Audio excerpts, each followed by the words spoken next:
वक्त जो नूह में हालात है वो पूरी तरीके से कंट्रोल में है।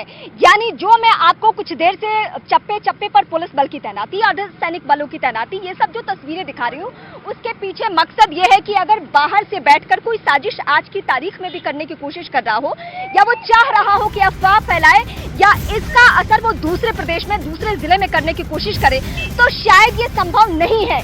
क्योंकि कल से लेकर आज तक हरियाणा की जो सरकार है या फिर प्रशासनिक टीम है, चौकन्ना है, चाक चौबंद व्यवस्था जिसको कहते हैं, वो यहाँ पे आज आपके महसूस कर सकते हैं। अगर मैं कल यहाँ पे होती तो शायद हालात बहुत ज्यादा खराब होते। कल यहाँ पे इत्मीनान से रिपोर्टिंग करना मुश्किल होता, इत्मीनान से इन सड़कों से गुजरना मुश्किल होता। लेकिन आज हमारी टीमों की बदौलत ये कदम उठाए गए हैं कि यहाँ देखिए आम लोग भी अब गाड़ियों से आ जा रहे हैं। यानी पहले की तरह हालात नहीं है यहाँ पे। ये और बात है कि बाहरी लोगों को इस तरीके से कहा गया है कि माहौल खराब ना हो, जब तक आपको बहुत जरूरी ना हो तब तक इस रास्ते से गुजरने की कोई जरूरत नहीं है। मैं एक बार मैं फिर से एक बार आपको तस्वीरें दिखाती हूँ कि अब आम लोग इत्मीनान से आ जा रहे हैं। यानी कहीं कोई परेशानी नहीं है। अगर कोई अफवाह फैलाने की कोशिश भी करता है तो आप किसी भ्रम में मत रहिए। मैं अपने सहयोगी जावेद की एक रिपोर्ट दिखाती हूँ। उस रिपोर्ट से भी पता चल जाएगा कि सब कुछ शांत हो चुका है। जरा तस्वीर आपको दिखाना चाहेंगे कि यहाँ स्थिति क्या है। यहाँ एक दुकान का हाल ऐसा नहीं है। आप देखेंगे यहाँ, ये देखिए, इस इमारत को भी आग के हवाले किया गया। ये एक होटल था। ये देखिए यहाँ पर इसको भी आग के हवाले किया गया। और यहाँ देखकर ऐसा लग रहा है कि यहाँ बहुत ज्यादा पत्थरबाजी हुई है। नकुल, एक बार जरा ऊपरी हिस्सा भी इसका दिखाएं, किस तरह से जो ऊपरी स्ट्रक्चर है वो चकनाचूर हुआ, जो शीशे हैं वो टूट गए हैं, क्योंकि पत्थरबाजी संभवतः यहाँ पर रही होगी। और यहाँ सड़क पर आप देखिए किस तरह से जो पत्थर हैं, ये पत्थर आप देखिए, इस तरह से पत्थरबाजी यहाँ पर हुई है। और ये पूरी गली में आपको पत्थर नजर आएंगे। तो ये हम लगातार दिखा रहे हैं। दरअसल ये पैमाना दिखा रहे हैं किस तरह से सोहना में स्थिति खराब थी। नूह में जो हिंसा भड़की, आपको बता दें करीब यहाँ से 25 से 30 किलोमीटर दूर यहाँ से नूह है, उसका असर यहाँ पर हुआ है। देखिए ये भी एक होटल यहाँ पर नजर आ रहा है। ये देखिए आप, इसको भी यहाँ नुकसान हुआ है और इसके अंदर भी आग लगाने की कोशिश की गई है। जो हम देख पा रहे हैं यहाँ पर आग की कालिख यहाँ हमें साफ तौर पर नजर आ रही है। मैं यहाँ इस वक्त नूह में हूँ और यहाँ से महज 30 किलोमीटर की दूरी पर है सोहना इलाका।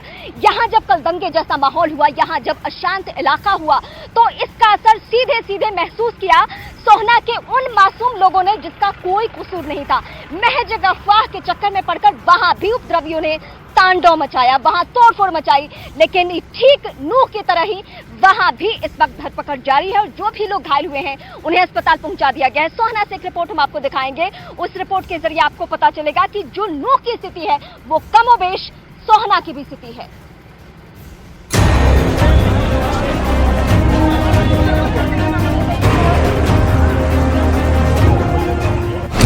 नूह के बाद सोहना में भी हुआ बवाल। सोहना में दो गुटों के बीच हुई पत्थरबाजी। कई गाड़ियों को किया गया आग के हवाले। सोमवार को जहां एक तरफ पुलिस फोर्स नूह में उपद्रवियों को काबू पाने की कोशिश में जुट गई थी, उसी दौरान कुछ उपद्रवियों ने सोहना में भी कानून व्यवस्था को हाथ में लेने की कोशिश की। सोहना बाईपास पर दो गुटों के बीच जमकर पथराव हुआ। इस दौरान उपद्रवियों ने गाड़ियों और सड़क किनारे मौजूद दुकानों में आग लगा दी।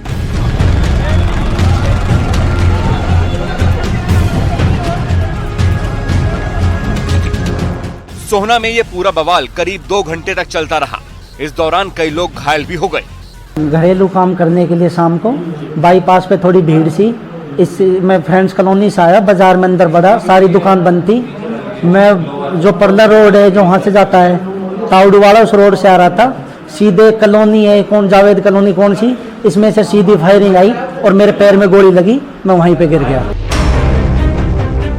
फिलहाल पुलिस उपद्रवियों की पहचान और उनकी तलाश में जुटी है। शहर में लगे सीसीटीवी कैमरों की तस्वीरें खंगाली जा रही हैं।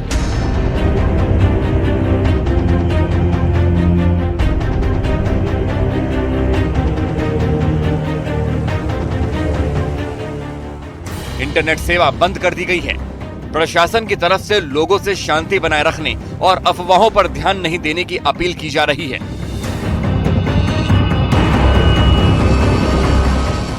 पूरे हालात पर प्रदेश सरकार की नजर बनी हुई है। हरियाणा सरकार में मंत्री अनिल विज खुद पूरे हालात पर नजर बनाए हुए हैं।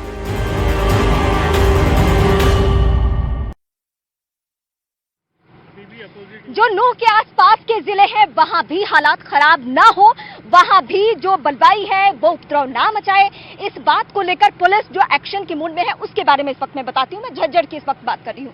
वहां भी एसपी के नेतृत्व में रात भर पेट्रोलिंग होती रहेगी, वहां हालात ना खराब हो, वहां नूह का असर ना देखने को मिले जिस तरीके से सोहना में देखने को मिला। तो वहां से जो एक एक तस्वीर आई, जो बड़ी बातें झज्जर से निकलकर सामने आई, वो यही कि वहां हालात कंट्रोल में है और वहां कुछ ना हो इसको लेकर रात भर पेट्रोलिंग होती रही। और मुझे लगता है कि अगले 48 घंटे तक इन पूरे इलाकों की निगरानी होती रहेगी ताकि जो दो पक्षों का मनमुटाव है, जो दो विवाद है, वो फिर से ना शुरू हो जाए। इस बात को लेकर बीच बचाव भी करने की कोशिश हो रही है, समझाने बुझाने की भी कोशिश की जा रही है। जो स्थानीय नेता है, जिनका इस इलाके में अपना जनाधार है, जिनका प्रभाव है, उन नेताओं को भी प्रशासनिक टीमें सामने लाकर बिठा रही है और वो चाहती है कि दोनों पक्ष आपस में बातचीत करें और अब ये बवाल और विवाद आगे ना बढ़े। एक बयान सुनवाते हैं। झज्जर में हमने बिल्कुल हाई अलर्टनेस मेंटेन करके रखी है और जो 7 डीएसपीज हैं हमारे, उनको एक्स्ट्रा फोर्स भी दी गई है और रिजर्व में भी हमने यहाँ पे जो फोर्स रखी हुई है। साथ ही जो भी संवेदनशील क्षेत्र हैं वहाँ हमने गश्त बढ़ाई है और सभी वर्गों के लोगों से निरंतर हमारी बातचीत जारी है। तो यहाँ सौहार्द का माहौल है, शांति का माहौल है। और एक और रिपोर्ट में इस वक्त दिखाती हूँ आपको। ये देखिए जरा, ये मूवमेंट कैसे इस वक्त शुरू है। ये इधर की तस्वीरें जो देखेंगे आप, महिला पुलिसकर्मियों की, महिला फोर्सेस की भी तैनाती यहाँ पे कर दी गई है और ये बहुत जरूरी भी कि हालात जब खराब हो तो कब कहाँ किस जगह पे स्थिति खराब हो सकता है कि किसी घर में ऐसे माहौल खराब हो जाए, उपद्रवी कुछ वहां पहुंच जाए और वहां महिलाएं हो, तो उनकी सुरक्षा के लिए यह एहतियातन कदम उठाए जाते हैं किसी भी दंगा जैसे इलाके में। ये तस्वीरें इस वक्त मैं आपको दिखा रही हूँ। हालात पूरी तरीके से कंट्रोल में रहे और अगले कुछ दिनों तक पुलिस को यही रहना है, इसलिए इनके तरफ से भी अपनी पूरी व्यवस्था करके ये टीमें आई हुई है। ऐसा नहीं है कि ये जो आपको बसें, ये गाड़ियां, ये जो काफिला दिख रहा है वो कुछ ही देर में यहाँ से चले जाने वाले हैं, बिल्कुल ऐसा नहीं होगा। मैं फिर चाहूंगी कि एक और नई बस आई है और उसके जरिए जो फोर्सेज निकल कर जा रही है आगे, जो तस्वीरें हम दिखा रहे हैं, जो ये टीमें हैं वो बहुत मायने रखती है। इनकी संख्या पहले की तुलना में और भी ज्यादा बढ़ाई जा रही है। ये डेवलपमेंट मैं बीते कुछ घंटों से लगातार देख रही हूँ कि यहाँ स्थिति कंट्रोल में है, फिर भी नूह को लेकर जो शक है और नूह को लेकर जो साजिश की बू आ रही है, उसके बाद ये एहतियातन कदम उठाए गए हैं। ये एक एक तस्वीरें बहुत मायने रखती है। ये पुलिस लाइंस के बाहर की तस्वीर मैं आपको दिखा रही हूँ और बीजेपी सांसद राव इंद्रजीत ने क्या कहा है, उनका बयान सुनना जरूरी है इस माहौल में। आप सुनिए। शांति आ गई है, लेकिन कल जो हुआ था शाम से लेकर के रात तक बड़ा दुर्भाग्यपूर्ण है। कभी भी मेवात के अंदर इस तरह की हरकत नहीं देखी गई। जब से हमको आज़ादी मिली है, जब से पार्टीशन हुई है 47 के अंदर, उसके बाद पहली बार नूह के अंदर इस तरह के दंगे देखे गए हैं, मेवात के अंदर इस तरह के दंगे देखे गए हैं। भारत सरकार की तरफ से इस वक्त 14 पैरामिलिट्री कंपनियों को तैनात कर दिया गया है। 6 और आने की संभावनाएं हैं। आज में शायद 12 बजे तक वो भी आ जाएंगी। तो हालात नूह में नियंत्रण में आ गए हैं। एक एक मंत्री का बयान इस वक्त जरूरी है, एक एक नेता का, एक एक सांसद का बयान इस वक्त जरूरी है। हरियाणा सरकार में मंत्री का बयान हम इसलिए सुनते हैं क्योंकि इन बयानों का असर इस खराब माहौल में ऐसे होता है कि लोग कुछ हद तक समझते हैं और शांत हो जाते हैं और अपने इलाकों की खूबी समझते हुए अपने इलाके को शांत करने में पूरी भूमिका निभाते हैं। देखिए, मेरी तो जनता से ये अपील है कि अफवाहों पे बिल्कुल विश्वास ना करें और सरकार बड़ी मुस्तैदी के साथ लगी है। जो लोग असामाजिक इस प्रकार के हैं, जो लोगों के बीच में एक इस प्रकार का माहौल पैदा कर रहे हैं या जिन्होंने इस प्रकार का किया, उनके खिलाफ सख्त कार्रवाई की जाएगी और शांति बहाली में सबके सब लोग उसमें सहयोग करें और शांति में ही सबका फायदा है, मतलब लाभ है सबको। और शांति में परिवार तरक्की करता है, शांति में देश और प्रदेश तरक्की करता है।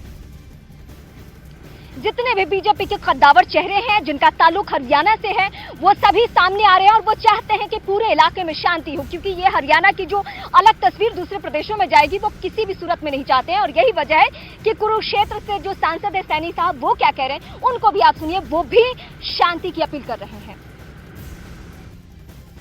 वहाँ पर कोई घटना हुई है, उसको लेकर के आदरणीय मुख्यमंत्री जी का पूरा उसके ऊपर देख रहे हैं और अभी लोगों से शांति की अपील भी है। अभी लोग शांति बना करके रखें, परंतु जो दोषी लोग हैं, किसी भी दोषी व्यक्ति को नहीं बख्शा जाएगा, उसके खिलाफ सख्त कार्रवाई होगी और ऐसी कार्रवाई होगी कि वो याद रखेगा कि इस प्रकार की घटनाओं को अंजाम देना वो किसी भी व्यक्ति के लिए ठीक नहीं है। जो भी दोषी होगा उस घटनाक्रम के अंदर उसके खिलाफ कार्रवाई होगी।